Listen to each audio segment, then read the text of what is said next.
গাড়ি সহ পানিতে পড়ে গেছে। আপনার মায়ার বাঁচাইতে পারি নাই, আপনার নাতিনেরে বাঁচাইতে পারি নাই, আপনার বোনেরে বাঁচাইতে পারি নাই।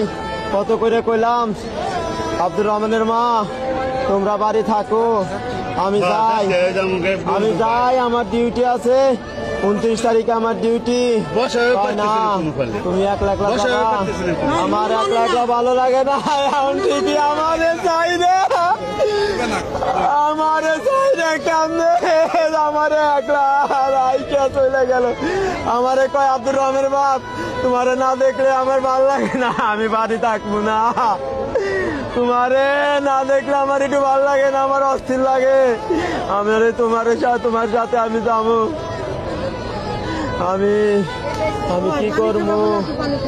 আজ 25শে মার্চ বাস ফেরি অ্যাক্সিডেন্টে ভাইয়া নিজে বাস থেকে বের হতে পারলেও নিজের স্ত্রীকে বের না করায় ভাইয়া কান্না আহাজারি। এই কষ্ট কে দেয়?